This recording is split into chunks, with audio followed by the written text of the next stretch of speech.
ফের কুরবানির দিনেও উত্তপ্ত হয়ে ওঠে উদয়পুর। মুসলিম সংখ্যালঘু বাড়িতে ঢুকে হামলা চালালো শাসকের মদতেই যুব মোর্চার নেতারা। তা স্পষ্ট হয়ে গেল কুরবানির গরু কাটতে বাধা দিচ্ছে এবং সেখানেই উত্তপ্ত হয়ে পুলিশ পরিস্থিতি।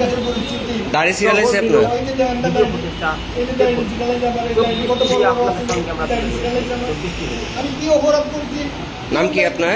আমার নাম বিল্লাল হোসেন। তারা কইয়া দেওয়া হয়েছে এবং তারা মসজিদ থেকে তারা মোল্লারা অব্দি কইয়া দেওয়া হয়েছে গরু কুরবানি না হয়, কিন্তু তারা মেইন রোডের পাশে একদম মেইন রোডের থেকে 20 মিটার ওপেনলি সবার সামনে গরুটা কুরবানি করতেছিল, জবাই করতেছিল। ওই মোমেন্টে আমরা আইছি। কে শিখছে দাঁড়িয়ে আপনার কিলিগা? একটা অভিযোগ আপনারা প্রকাশ্যে গরু করতেছিলেন।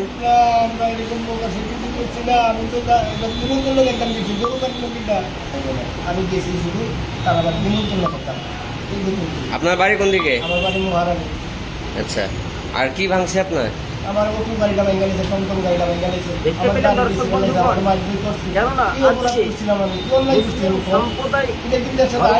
ভাই ও বোনেদের একটা ত্যাগের দিন, আর সেই ত্যাগটাকে যদি তাদের দাপটে শাসকের মদতে যদি বন্ধ হয়ে যায় তাহলে এটা একেবারে ধর্মের প্রতি আঘাত। তারা ওই একজন, তার বয়স আমরা আনুমানিক জানি না, তবে তার দাড়ি ছিঁড়ে ফেলে দেওয়া হয়েছে। কতটা একটা নিলজ্জিত একটা সরকারের প্রশাসনের দিক থেকেও কিন্তু একটা দৃষ্টি আকর্ষণ করছি।